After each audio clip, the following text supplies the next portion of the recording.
I'm going to call this meeting to order. It's 9 o'clock. Hello. Ms. Hamilton, once again, would you mind? We appreciate you doing that. You'll join me. Father God, we just come now and we just thank you and praise you for just how great you are.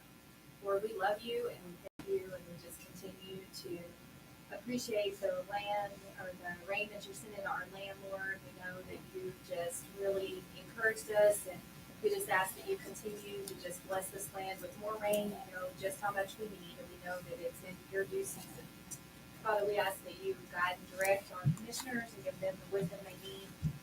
We ask that you're with each and every person here in this room. Thank you for who they are and what they do. And we just ask that you give everyone safe travels home. Bless each one of our county employees, their families, and just keep everyone safe, Lord. And just thank you for this great country that we live in. And just protect the men and women, protect us.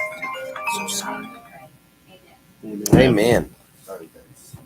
I pledge allegiance to the flag of the United States of America and to the republic for which it stands, one nation, under God, indivisible, with liberty and justice for all. I salute the flag of the state of New Mexico. This is a symbol of perfect friendship among united cultures. Good morning, everybody. Good morning. I got a little tickle in my throat, so if you hear me coughing, just look the other way. First thing on the agenda is to approve the agenda. So moved, Mr. Chairman. The second we approve the agenda. All those in favor say aye. Aye. Agenda approved. Approval of the minutes from July the 28th and July the 11th joint meeting. Moved and second that we accept the minutes of the July 28th and the July 11th joint meeting. All those in favor say aye. Aye. Aye. Motion passes. Approval of payroll and accounts payable. Chair would entertain a motion. Moving and second to approve the payroll and accounts payable. All those in favor say aye. Aye. Aye. All right, on to public requests. At this time, if there's anybody in the public would like 3 minutes to speak on something, now's your chance. Seeing nobody, we'll move on to elected officials. Ms. Sanchez with the Treasurer's Office.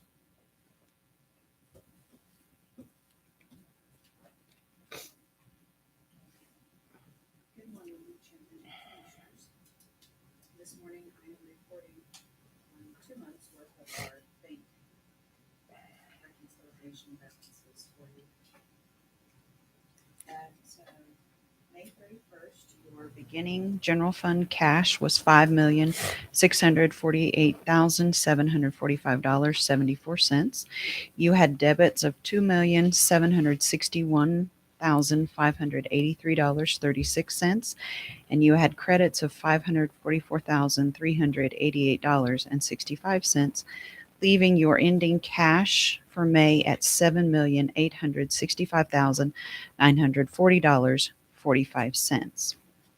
Does anyone have any questions over May or May's balances? No. Okay, I will move on to June. General fund beginning cash June 30th was $7,865,940.45. You had debits of $408,650.49, and you had credits of $4,275,013.06, leaving ending cash of June 30th $3,999,577.88. Does anyone have questions over our June balances?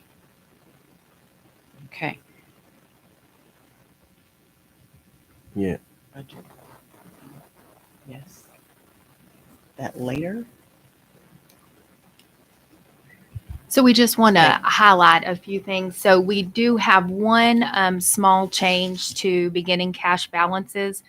There was a very small influx just because of some journal entries that we had to go back and post effective the end of June, but we did that in July. Correct. So we worked with the State Department of Finance. Those were all included in your packet, and y'all saw a new investment sheet. But basically, there was probably a net difference in general fund of about 15,000. Is that what we saw? We're- 18, Yeah, for the investments. is and what that it was the negative, correct? It is. So it's an unrealized loss, but we do Mhm. record it. Yes. So we just had to correct those. Just want to make sure that the commission's aware of it, and that was included in your packets, reflected in those numbers. Okay, Thank you. that's it. We appreciate you, Ms. Sanchez. Thank you. On to detention, Ms. Ramsey. Good morning, Chairman and Commissioners. Is that on? Our facility count this morning is 49. We have 11 females and 38 males. Out of county is 0. Our total bookings for July is at 67. Our number for releases for July are 64. Transported for July are 0, but we just got 6 out last week. Number of restricted housing is at 0. For our billing, we have Guadalupe County, and it's at $2,325. Detail work, we had detail workers out at the fairgrounds to help with the mowing and weed eating and cleaning up. We will be revisiting the grounds before the 17th. For our MAP program, we have 9 in group counseling, 11 in individual counseling, 3 on medication. For the academy, we have 3 graduated from the academy last month and 2 more in the academy this week. And that's all I have. If you have any questions. Good. Thank you. Thank you. We're doing good out there. Mr. Costa Flores, healthcare. Do we need to go into indigent? Good morning. Yes. Mr. Please. Chairman, I'll move to go into indigent meeting. Been moved and seconded, we go into indigent. All those in favor say aye. Aye. All those opposed? We're now into indigent. Okay, so I have an indigent burial. On May 11th, 2022, Roosevelt County received an email from John Tice, OMI in Albuquerque, informing they had an unclaimed resident of Roosevelt County. Complete description of the incident and annotations are in the document file. I researched decedent's residency, next of kin, estate, of which I located his mother. She would not be claiming the body and signed a termination of right of disposition. Decedent had no estate as verified with county clerk's office and county treasurers. No probate has been filed. Verifications are included in the document file. I then contacted a local mortuary to make arrangements and was declined assistance. I contacted mortuaries in Curry County. Muffley's Funeral Home accepted the decedent for an indigent cremation. I contacted OMI with the arrangements, and OMI transported the decedent to Muffley's. I then contacted Curry County manager, and he graciously accepted to fund the indigent cremation. Today, I am requesting your approval to reimburse the indigent cremation cost of $600 to Curry County. Mr. Chairman, do we need to get out of indigent to make a motion to approve Mhm. this? Thank you. Is that the last of your report? Yes. I'll move to get out of indigent meeting, Mr. Chairman. Been moved and seconded, we come out of indigent. All those in favor say aye. Aye. All those opposed? We're out of indigent. Mr. Lopez. Yes. With that, I would like to just first and foremost thank Curry County and Muffley's. I don't know if we can do it in form of a letter or whatever, but that is very gracious of them. Unfortunate circumstance, but that's Yeah. I'll do pretty that. gracious of them. And I will move to approve the $600 transfer to Curry County. I'll second Mr. Lopez. All those in favor of the $600 for the health care, say aye. Aye. All those opposed? Motion passes. Thank you. Thank you. Road, Mr. Lovato.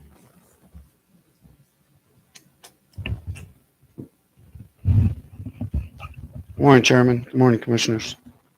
We're doing the routine maintenance, blading, cleaning cattle guards, tree trimming. We also been moving some sand down south. We also been at the fairgrounds helping out there.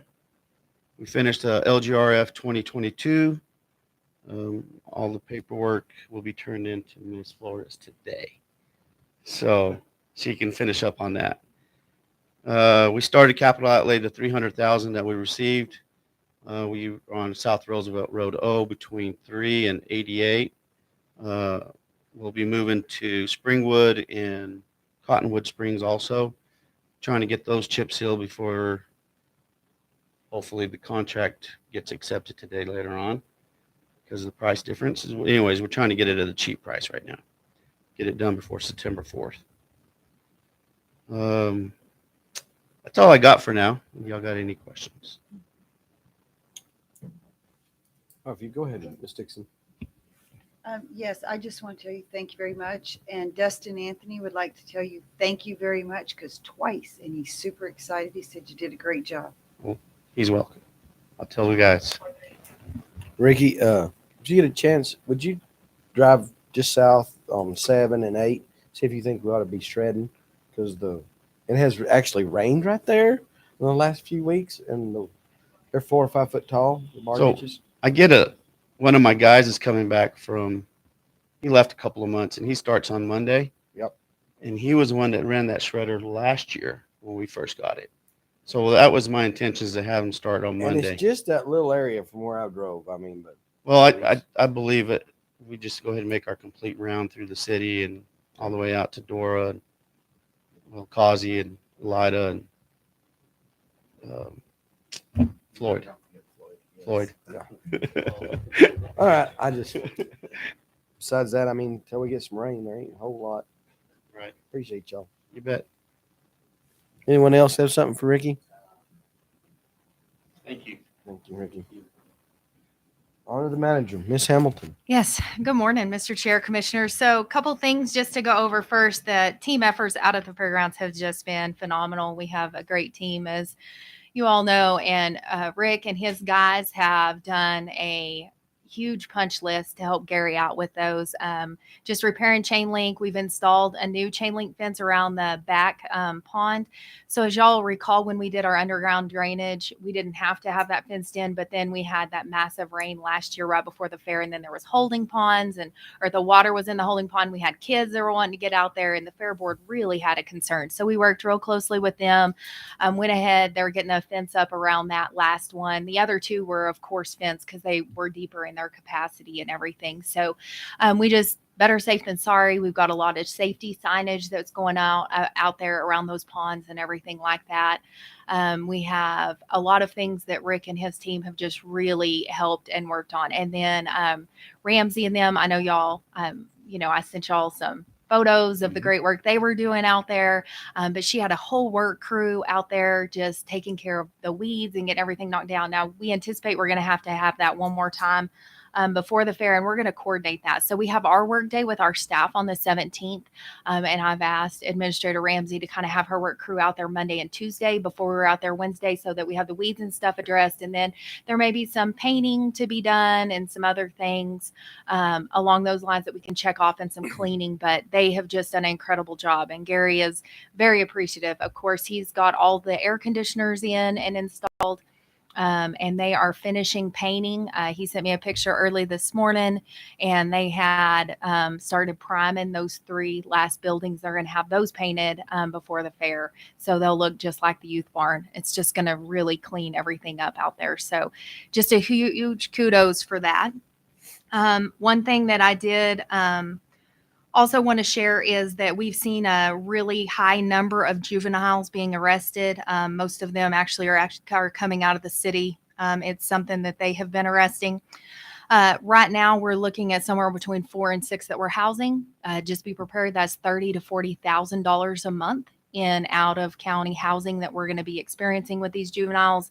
Some of them, if they're charged on really serious charges, then of course they're in for who knows how long. And so I know at one time last year we were seeing over $40,000 a month in housing that Administrator Porter was having to process. So just for y'all to be aware, that is not something that I think we had about 90,000 that we budgeted for out of county, and that may be blown in the first 2 months of this year.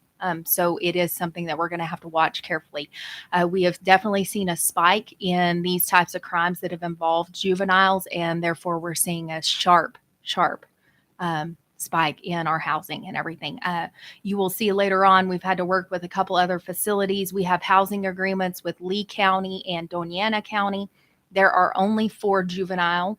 We treat juveniles like regional, and for years, the last couple of years, we've had really low juvenile housing numbers. But as we've all seen a spike in the crime, there is a more need. So we have 2 other housing contracts on here to make sure that we have enough, because I know one night I was working closely with the Portales Police Department, just trying to get them in to Bernalillo County rather than having to drive to San Juan. You know, they were leaving here at like 8 o'clock at night, and just scares me to death to have our guys on the road that late and everything. So we're just trying to have all the contracts in place to help with those, but definitely want the commission to be aware, because that is something we're going to have to watch closely. And at this rate, we're going to have some significant budget adjustments that are going to be needed. And again, that is an unfunded mandate that the county is saddled with from the state. We have no involvement, no control, no role in the juvenile justice process or in any aspect of that system. It is directed by the state through CYFD, JPO. So it is something that we get stuck with the bill.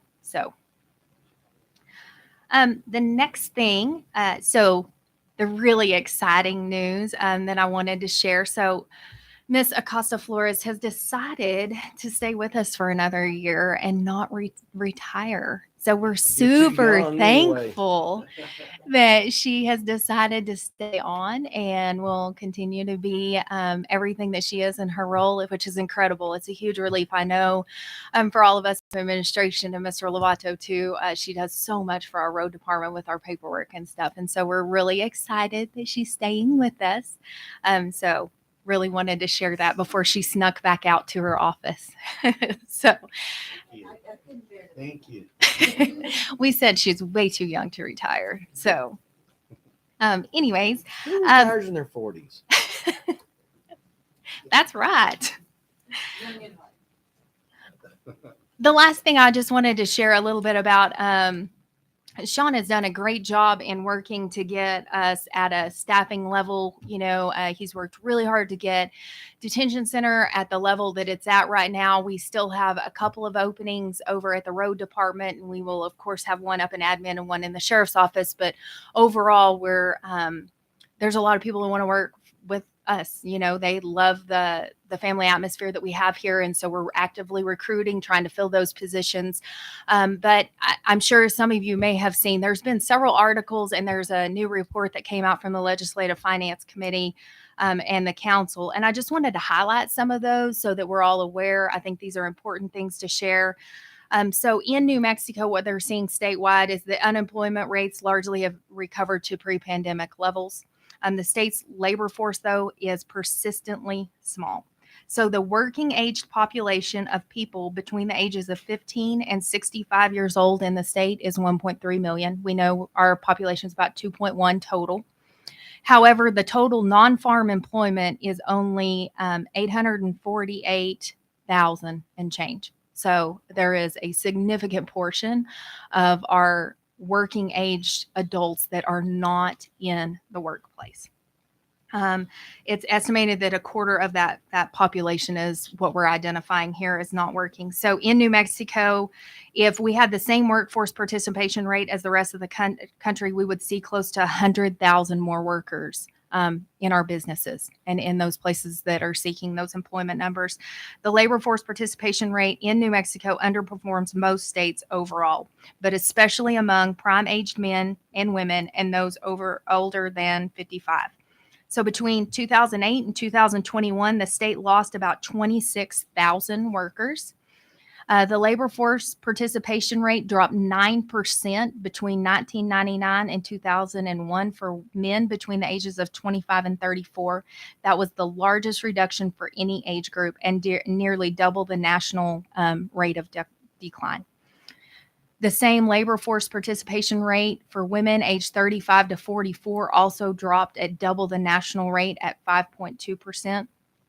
The report also stated reasons for low participation that included outmigration of working-aged adults. There was a significant number, as we know, that have moved out of state and continue to move out of state.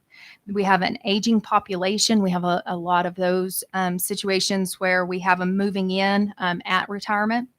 And then more people are receiving disability. So the number of people receiving disability between 1999 and 2020 doubled from 31,000 to 61.3 thousand. And I'm happy to share this with y'all. In Roosevelt County, we have stayed about the same. And there was an article in the Journal over the weekend just highlighting how in different counties what they have looked at. And in Roosevelt, we've stayed flat. Roosevelt and Taos were the two counties that were identified as flat. Curry is lower in some of those. There was several things in the article that I just thought, again, were very noting and everything. As far as workers leaving the state, what we're looking at there, the higher receiving the disabilities we talked about, and then New Mexicans are just getting older and retiring. We're having a lot more trouble keeping our students here. You know, they either graduate high school and they're leaving, or they're doing their college and then they're leaving our workforce too. So we really, there's some definite opportunities for improvement of retaining those.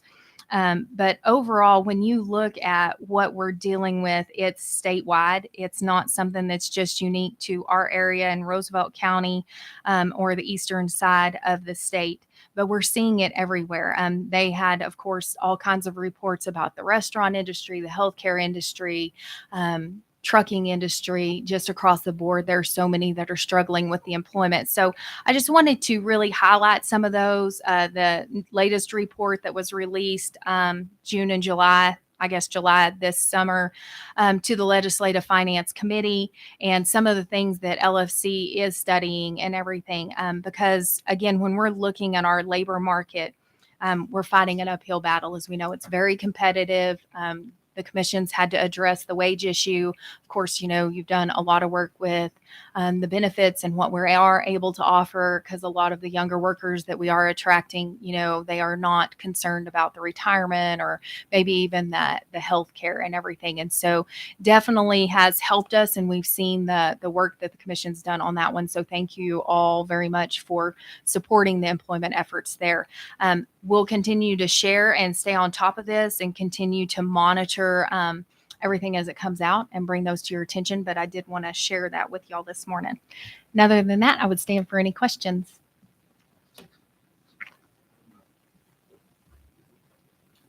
All right, we'll move on to commissioners. Does Mr. Lopez, you have anything to say? Ms. Dixon? Smiley. All right. New business.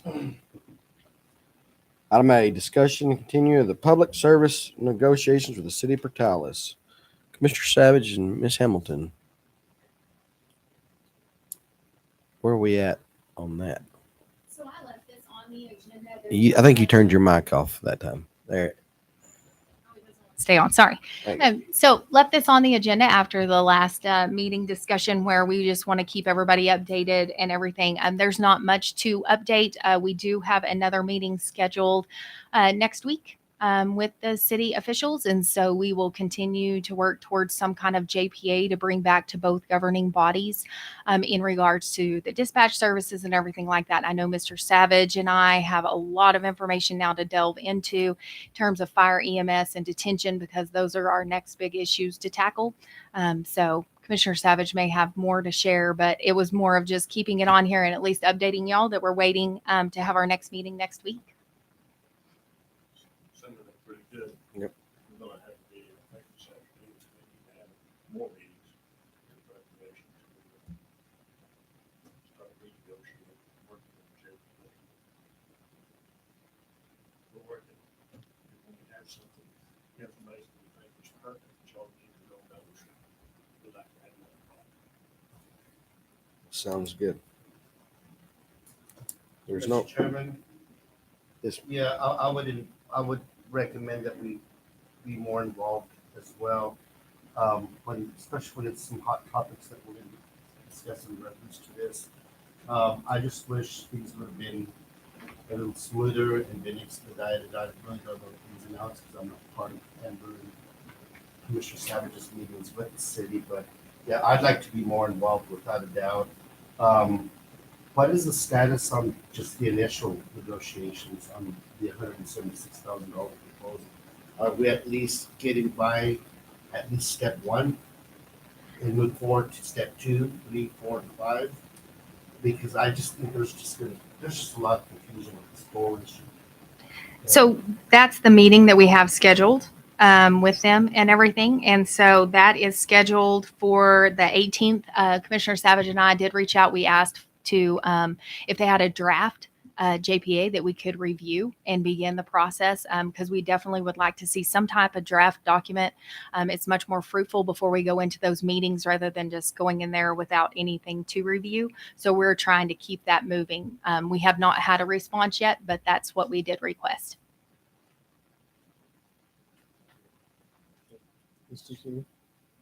Yeah, I was just wondering, are we gonna have any more of the meetings with the commission and the council together? Or was that just a one-time deal, or where are we at with that?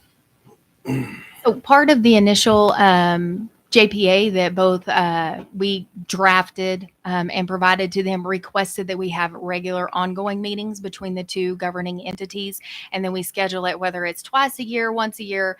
There can certainly be more meetings in between. The idea is that we get some kind of draft so that y'all have something to look at. That's all we're trying to flesh out, is to get something to where we're at a point that we can present to y'all.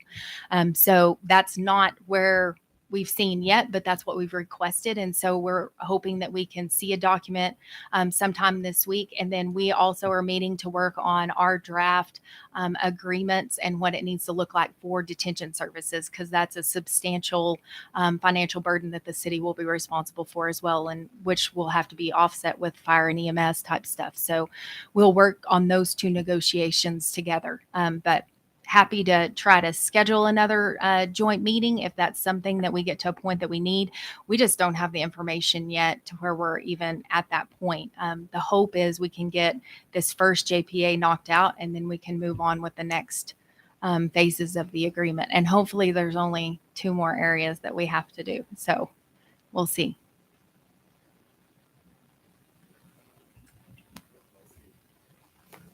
if you'd turn that on, sir, break it. We went to the meeting, I talked to them, and they said, we're going to accept your offer, and we're going to move forward and with a regional dispatch center. So we got that information like the last, what was the date on that? 28th. The last day's June anyway. July, right? It was right before the last meeting. Yeah, Tina, and so they said, yes, we're gonna try to move forward on this, and it's not gonna be easy to do. It's gonna require quite the effort, but they're willing to move towards that. So what followed that was then they said we would like to have another meeting. We said, fine. We're open just about any time, where there were just a few days that we couldn't meet with most. We'll be glad to meet with you and continue to work on this. Just tell us when you want to meet and we'll be there. So okay, let's do it on the 18th. So along with that, we agreed to meeting on the 18th.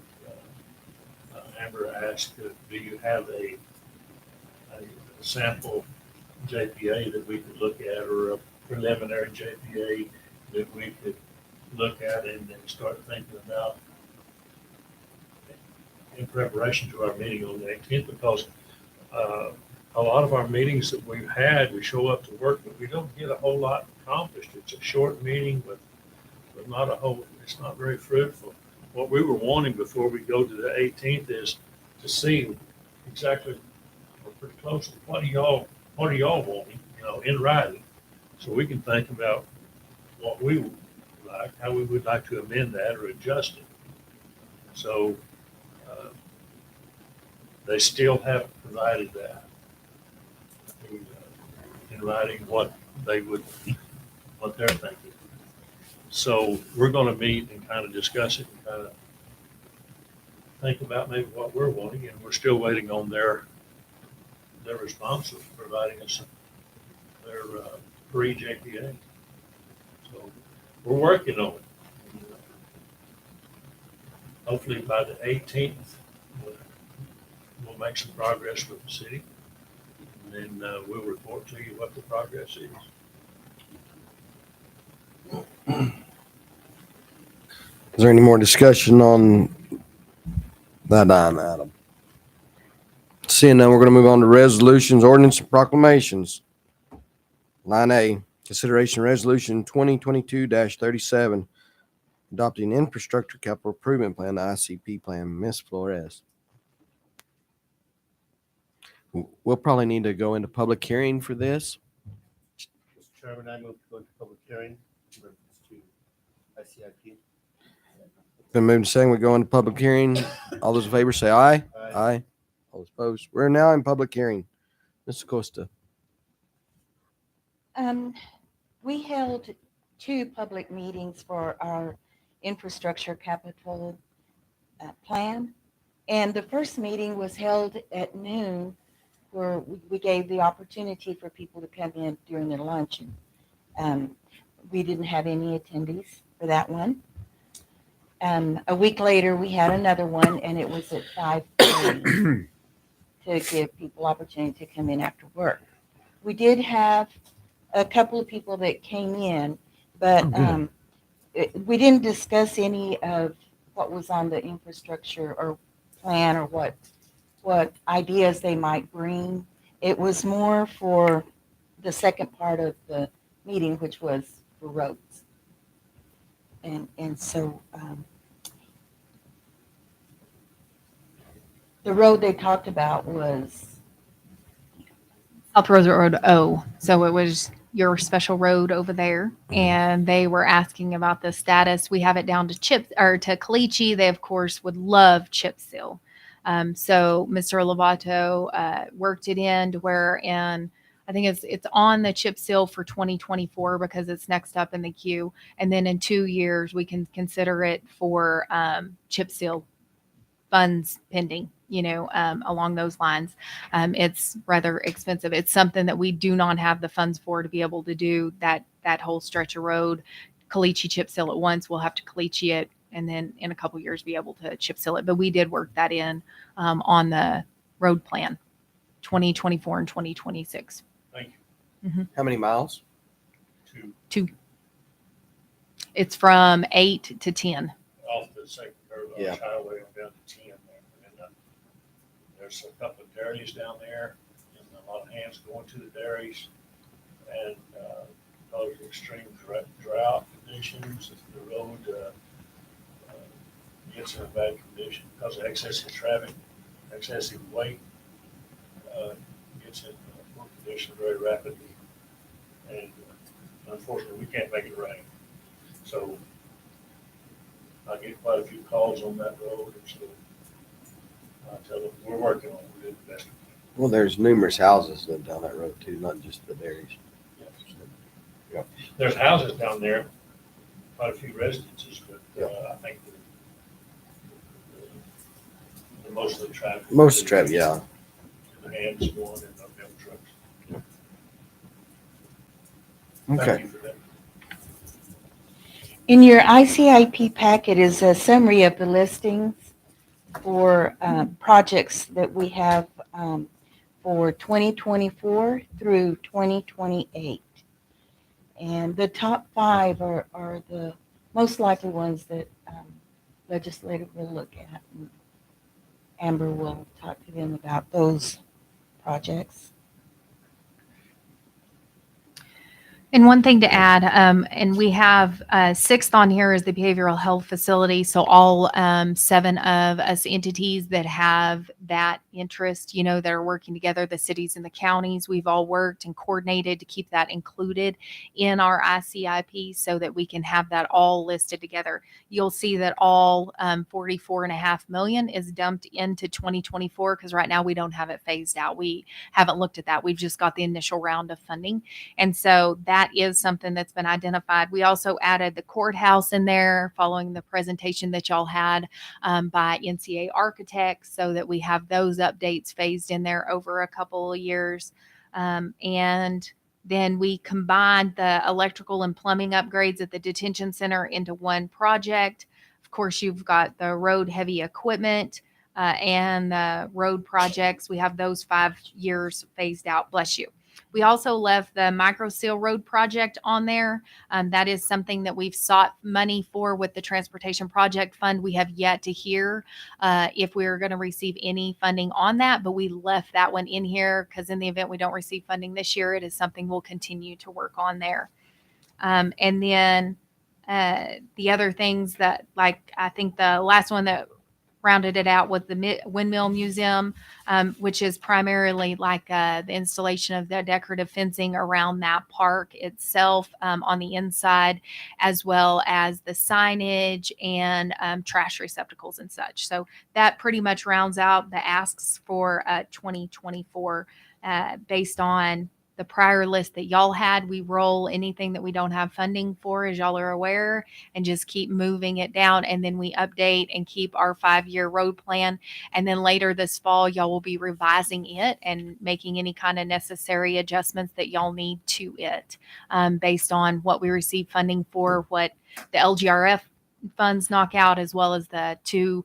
We have about $790,000 worth of capital outlay that Rick and his team are starting to work through. So we'll have a better idea of the roads that will need to be worked in on the list, and y'all can decide where to add those in and how to adjust. But Ms. Acosta Flores has worked really diligently. She's reached out to all the elected officials and department heads on numerous occasions. And of course, Gary, it's mainly the maintenance and the road department and detention that have those facility upgrades and type things that really qualify to have a big enough dollar figure for this report for y'all. Do you have any questions? Chair to entertain a motion to come out of public hearing. Second. The move second we come out of public hearing. All those in favor say aye. Aye. We're now out of public hearing. With that, I'll make a motion to adopt the Infrastructure Capital Improvement Plan 2022-37. The move second to accept the ICI plan. All those in favor say aye. Oh, it's a resolution. We're going to have to roll call vote. Mr. Grider. Yes, sir. Yes. Yes. Yes. 5 yes votes. Sorry about that. Resolutions have to be roll call. Thank you. Thank you, Ms. Costa. Procurements, contracts, and agreements. Request approval for contract renewal with Desert West Enterprises for emulsion materials. Mr. Lovato and Ms. Ferreira. Yeah, have her come up. You're not going to stand up there with us? Yeah. That's fine. Oh, they come. She's got a camera at the house watching me, I'm assuming, because she's got the same colors I do. Just teasing. Yeah, we're a team. So Desert West had come to us with a proposal for this next coming year because of the price of the emulsion has gone up significantly, and he would like to go up from $2.70 per yard to $3.30, and at an average that would be we're about $33,000 roughly per mile right now to do a micro seal. It would jump up to about 40,000 to 42,000. Depends on the width of the road. A lot of it, some of my roads are 19, some of it's 22, 24. So this is like what you did on Road 8 and Yes, Road P? Is it P? P-A-Y. Sundale, Road U.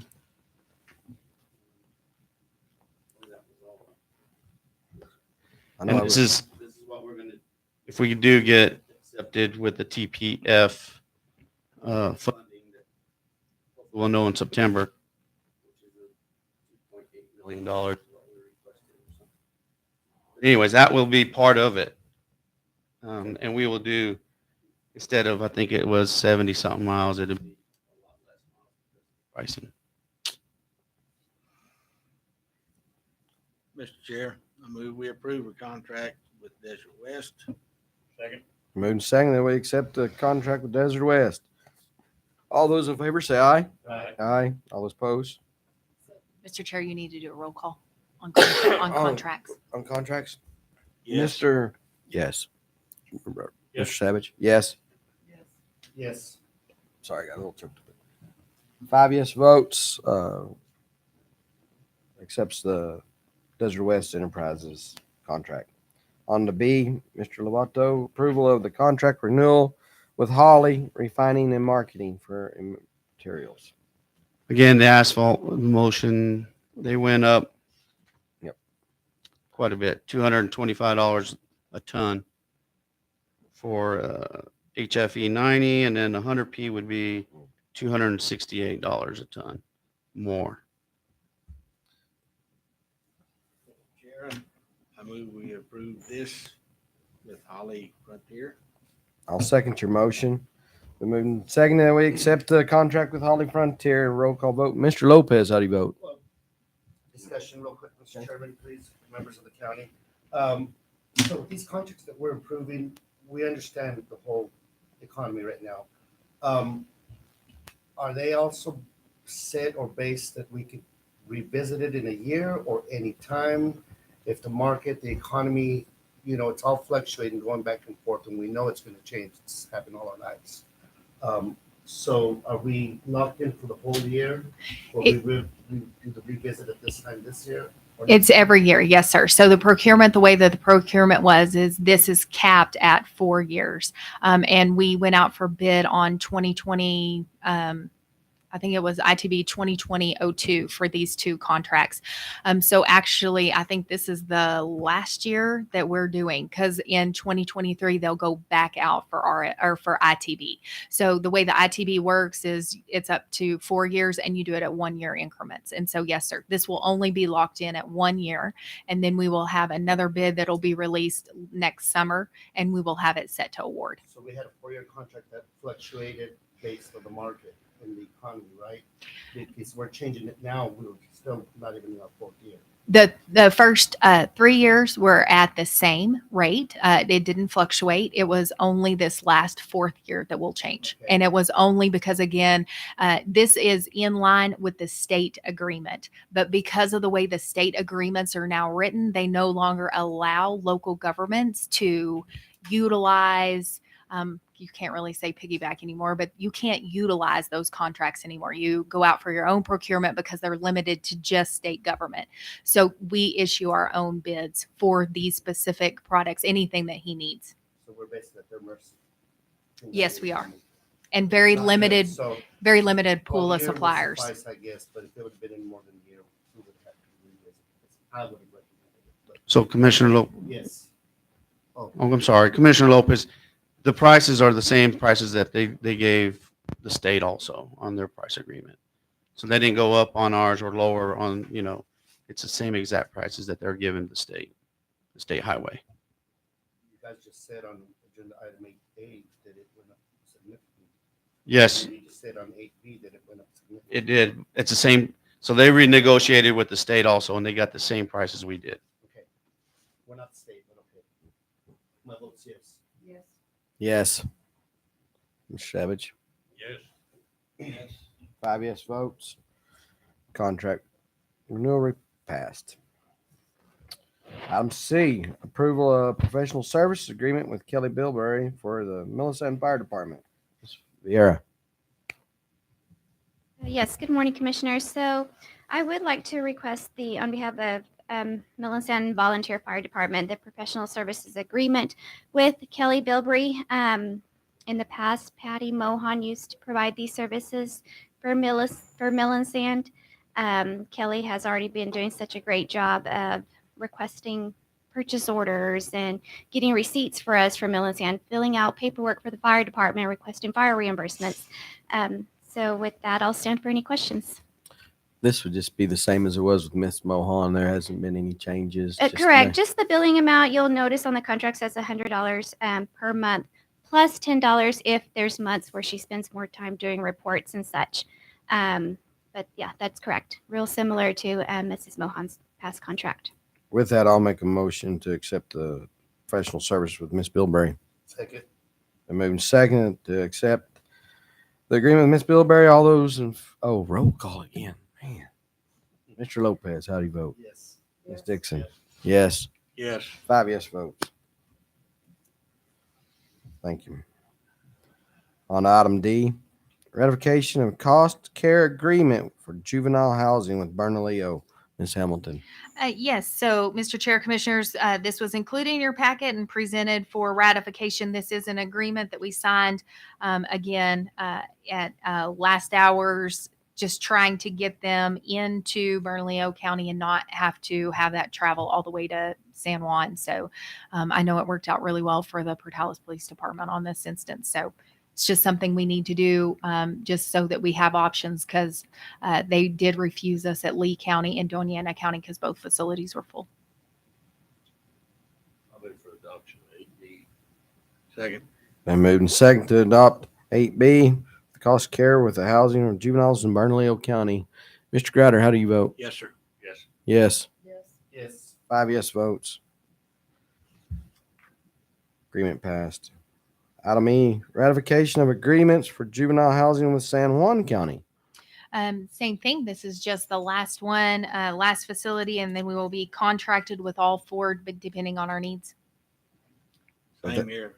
Mr. Chair, move we approve. Second. AD. Been moved and seconded to approve the agreement with San Juan County. Mr. Crowder, how do you vote? Yes, sir. Yes. Yes. Yes. Thank you. 5 yes votes. Thank you.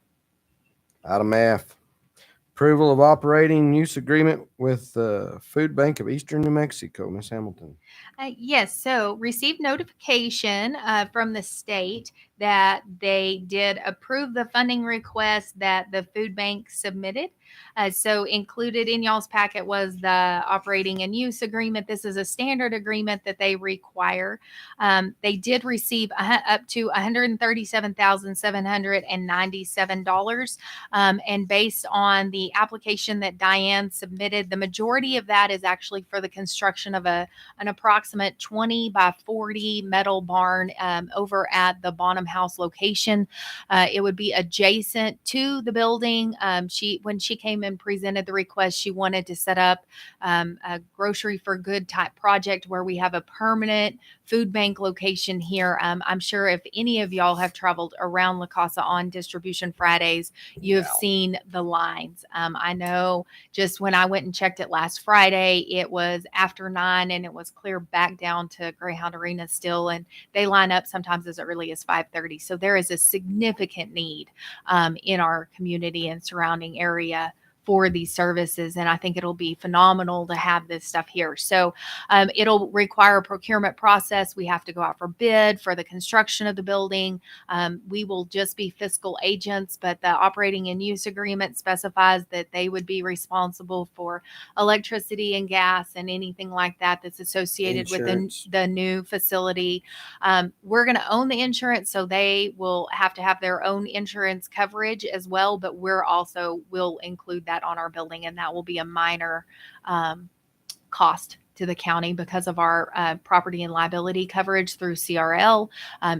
It'll be very minimal cost. I want to say the new road barn was less than $1,000 in its entirety, and so we won't have a huge. But again, it's something that our residents I was just are wondering needing. with the traffic that'll be on there, what the insurance would be like. They'll have their own coverage for those kind of, protections for their staff and for any kind of workplace injuries or anything like that. But I think they have it set up more as a drive-through. One of the things that we'll be working on sooner rather than later is redoing the parking area, because we're going to have access points to K and everything. And so Mr. Montiel is going to start working on that with the city so that we can get that resurfaced. We can use the federal funds for that. And then the commission will need to decide at some point what the vision is going to be for that building and facility of what to do with it. So the outside renovations, the windows, the doors, all of that stuff has been completed. Now it'll just be more of the internal stuff that needs to be reworked. We are looking at relocating Mr. Montiel's office over there, regardless, because we need somebody in that building. As we all know, when they sit vacant, it's never good for any facility like that. We've got to keep them operational. But once y'all decide, if you see the EOC / center, we need an emergency operations center for the city, the county, across the board. But we also talked about utilizing it for the law enforcement aspect as they need it. So all of that will come back before the commission. Y'all can decide how y'all would like to envision that building. But in the meantime, we're going to have a new parking lot surface regardless, and it'll complement the food bank. So y'all will see that coming when they have the information put together for it. Otherwise, we're really excited to see that they received the funding and that they're going to have a permanent location here in Roosevelt County to be meeting the needs of our residents. I would like to see really touched out with the city about, like you was talking about, how bad the traffic stretches back to Eastern, to maybe visit with the city or the city chief about traffic off of K.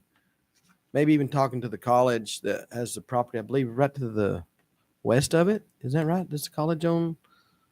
Mm-hmm. The They're about a installing. parking lot and a parking area for, because it's kind of dangerous, everybody parking on the highway or the streets. Well, that is a really wide road and they keep them over. So I know that they're doing the best they can. The city the NMU, from my understanding, is actually installing a solar facility there in that large lot that you're describing. So that will be under development in the coming months. Okay, but I know we need this, so Mr. Lopez. Yes, I have nothing else. I'm ready to make the motion to approve item 8F, the approval of operating for the food bank of Eastern New Mexico. To move second to accept the operation agreement with the food bank. Mr. Lopez, how do you vote? Yes. Yes. Yes. Yes. 5 yes votes. On to G. Request approval of the appropriation of the foods for $137,797 for the food bank. Yes, sir. So Have we Mr. already? Chair, Commissioners, this just goes along with the operating use agreement, and this is just the appropriation recipient signature page that the Commission Chair would need to sign off on. It was included in your packet. We have until June 30th to expend, but we will have to have some funds expended by December 15th. And so it will be this year. something that we will be getting to work on sooner rather than later. There is no time like the present, but just asking for your formal approval because we have to submit this back to the state. Move we approve. Second. Have a motion and a second to approve the appropriations for the food. Mr. Grider, how do you vote? Yes, sir. Yes. Yes. Yes. Yes. 5 yes votes. Item G passes. Thank you. On to H, request approval of memorandum for understanding with the New Mexico State Secretary of State. Well, that's kind of tongue twister for me. Good morning, Ms. Commissioners. Parks. This is the same MOU that we've seen for the last 2 years. The Secretary of State's office pre-funds the election, and then we spend down that money and return any unused or request an additional reimbursement for any additional funds we might need to cover the cost of the election. This is for the general that will happen in November. And the only thing different about this contract is that it is for $12,000. The original one in 2019 was a little more. Then they adjusted it. the presidency. And they're just getting closer to a better estimate of what we're actually going to spend. So it's for $12,000 to pre-fund the general election.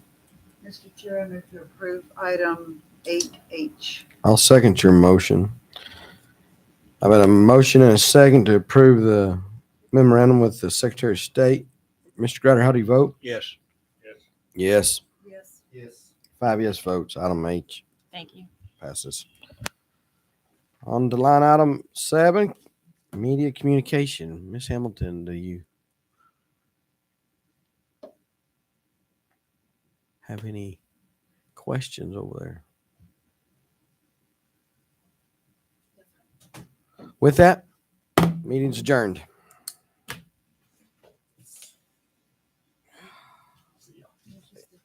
Let's see, my brother. Have a good one. Have we talked to JR? Yeah, I think he's gonna Hey, try to be here for Thanksgiving. I forgot. Nice. How's the shoulder? I needed it. Better. I needed to Better. talk to Did you Javier, get that but he surgery? never did. Oh, yeah. Yeah, they went in there and they were, Hey, Amber. had to reattach his. Oh, I'm gone. I didn't call him. I Sorry. had no idea. Yep. Oh, Ripped the muscle plumb off the bone. yeah, I've been thinking about him, so I'm gonna give him a call. You need to. Like this week, like probably today. Just touch base. So what was the flight? How much is the flight? They fluctuate. Ah, That's the thing. You just got to keep a watch on it. But we got ours as low as $69 one way. Doesn't it depend on which order you buy your tickets? I Like the think that's first what few that's tickets what are a like couple of people told me 69, that. and then they go up as the plane fills up. The price of the tickets go up, And then sometimes they go down when they're trying to fill Yeah. the plane and then at too. the last minute It's they'll it's crazy how it slam them down, fluctuates. but at the very last minute. That Denver Air, and then it only goes Denver and Dallas. You're there 50 minutes, 45 to Dallas, 50 minutes. That's what it took us. We had a bigger one. The first time I went, it was a smaller Learjet. The second time it was. Tina cussed them good the other day. I was over at her house and But Well, if they're it not- wasn't they're not- for Raymond Mondragon, we'd probably still be sitting there. I remember he posted something on Facebook one day when somebody talked trash about him. I know them. Why don't you tell me what your phone is and I'll call and talk to him? And it got resolved. So I remember him saying that. So here I am at 10 o'clock at night calling Raymond. I'm gonna knock on wood, but ours has been flawless. all right. Our trips to Dallas and to Denver. We're going again the 26th to see my grandbaby. DJ had a baby. DJ and Mandy. Really? Yes. Congratulations. Yeah. Yeah, I'm going to Dallas on somewhere around the 10th. Well, for me anyway, I'm just like, Let me show you, brother. I'm going Is on this what Mandy gave me? the 30th. That was her yesterday. I'm sorry, Tina. I'm Aw, Is she cute or what? nothing holding like everything Rockville. up over here. She looks just like DJ. Bro, she looks like Really? DJ. Oh my God. It's been a long time.